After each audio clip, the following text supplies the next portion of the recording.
and it almost cut into my safe, quarter-inch plate. They got that, they ran out of wheel, they got that far from having the door open to the safe. So the battery power was there, he just didn't have another wheel. That's the only concern about the knock that I have, is you're giving a thief a key. Is there just a certain company that sells these, or operators? Knox box. No, they're stout. If you get them welded up now, they're stout. There's no doubt you can't cut into them like that. Mayor, council, I appreciate you hearing me. It would certainly be much easier for me to just order this and go on down the road, but I think we need to understand some of this, that yes, there's only one company that makes them, therefore the cheapest model available, sorry to contradict you, but he sent me to the site, the cheapest one available is $400, because there's no competition. What is the purpose of it? He told me to keep from having to tear down my front door. My front door is worth a little bit more than that, but you know, we got a problem with our system, as we kind of noticed here. I mean, I thought that it had been about 13 inspections, that it's never been mentioned. We have things going with, somebody mentioned the exit signs. You know, they change code and say now that an exit sign has to have electricity with a battery backup. You can go to Lowe's right now and you can find an exit sign that's just powered. It's about $35. You look right next to it. There is one that's same brand, same company, looks identical, but it's hardwired with a battery backup. It's about $300 because businesses are forced to do that. My contention is, and the same thing goes on with these fire extinguishers. It costs more to refill a fire extinguisher than the fire extinguisher is worth, because there's companies that know they have to do that, so they take it in, you get it inspected, they tag it. Costs more than going and buying a brand new one. We buy new extinguishers every year, including this year. We were inspected by, I don't know the proper term, Mr. Stockton. Came out and inspected our property and said that we needed to get our new fire extinguishers, which I'm glad that he's told me it's time to do it, so I went and bought new extinguishers. He came out the next day, and Mark in my office, I was not there, let it be known that he was very upset that it hadn't been done as quick as he wanted it to be. I actually had them, I just hadn't put them in yet. But then at that point, he came back in and wrote up for a Knox box. I think we need to understand that I have big plate glass windows. My office, for those of you that have been in it, I think it's 219 square foot. You can break out the front window of my office, and it's so small that the power of the fire hose, I feel sure, would break the windows out on the other side. You can flood the thing. Really not a reason to go in there. But anyway, I think another way to look at this, you know, I've got a couple of options. I can go buy it and put it on. I can close my doors. You know, one of the things that I can very seriously look at is just close the doors and go run my business out of my house.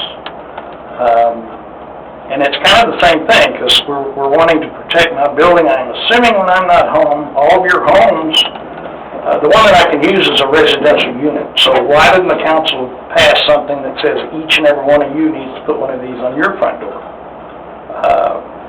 You know, we're not talking about protecting firefighters. We're not talking about protecting citizens. We're talking about protecting doors. So, you know, and we allow businesses to run out of houses. So, you know, people say, well, you can't have a roofing company. Well, yeah, I don't roof houses at my office. So I could work out of my house, not have to do this and all the other regulations that we put in for commercial businesses, including higher water rates and trash rates and a lot of other things that we put off on businesses. I just think you guys need to be aware of some of these things that are passed along to businesses that I don't agree with. I think that it's a great system. It should be my option whether to do it or not, just like I think it should be each and every one of you, your choice as to whether you put one on your home or not. And I want to make sure, I think I've been very verbal in the past that I support our fire department 100%. I support the chief. I think he's doing his job as he's supposed to do. He told me that I could get a variance if I came before council, and that's what I'm here asking to do. So I guess one question I would have for the chief, do we know when we're going to have our next ISO inspection? We have not scheduled one. What's ISO? It's I forget what ISO actually stands for. Insurance Services Organization. Yeah, it sets the insurance rates, and so we'll get a better, there's different things, they look at water pressure, they look at building codes, but they also look at... Where it affects our insurance rates is... Yes, most important, homeowners. one of the biggest things, obviously, is having a full-time fire department versus the last time. But one of those things that they do look at are the codes, and when they come out, they don't just make sure, because we actually got dinged for something once in one settlement that was on the books, but they didn't feel like from the discussion with us that it was being enforced until we proved that, yes, we were enforcing that. So I don't know what that does to us if we say, because you do get credit for having not necessarily the newest, but usually you get credit for having one of the two newest. So we're talking about going to 18. So I mean, it is. I see where you're coming from. I'm not going to disagree with you, but when it's in those codes, when it's a pretty standard part of those codes, international codes, I don't know that it's a positive when we do get reviewed at that next time to kind of be saying. I mean, it's one thing to have the standard COG amendments, but usually if we do amend something in those, it's like Marvin said on the accessory structures, which actually I don't agree with, but that's fine. It makes it more strict. It's not usually taking something that... You take it as a minimum. Yes. And so, like I said, nothing you said didn't make sense. And here's where I say the Irma thing. I don't have the vote, so... Well, the bigger thing that if we're going to do this, then somebody needs to get out there, because I encourage each and every one of you to drive up and down our streets. I would say less than 10% of the businesses currently have these. And that is... I've had,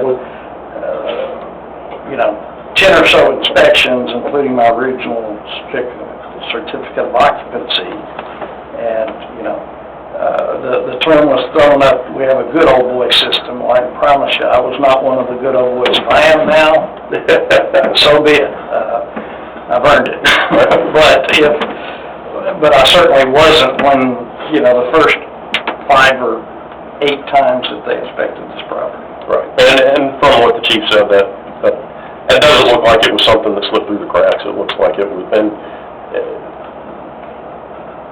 we had a strong mayor set up basically back then, so if that's the way that he chose to direct staff, then that's not for us to sit here and criticize. But, I mean, yeah, it is usually just, in my day job, I usually, especially a safety thing.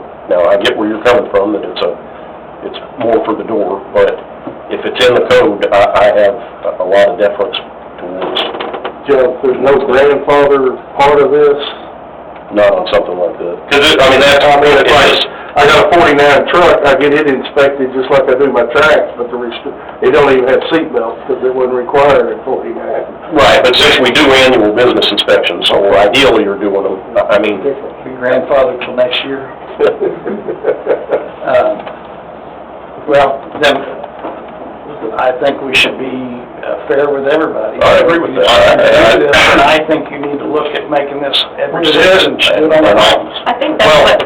Homes are, a couple things, the homes, it's not in the IFC. Now, there are not, but there's cities that have programs to help, not with, Pantego does that. They take donations to help people, so one person donated like $1,200 at one point, so trying to provide Knox boxes for people. So it's not a part of the code. It is a perfectly, it's a positive thing to add. I mean, obviously, if somebody wants to, where somebody has $400 to $700 to spend on it for their home is is an option. I don't think we need to make that a requirement, but I certainly think that all the businesses, and that is what I believe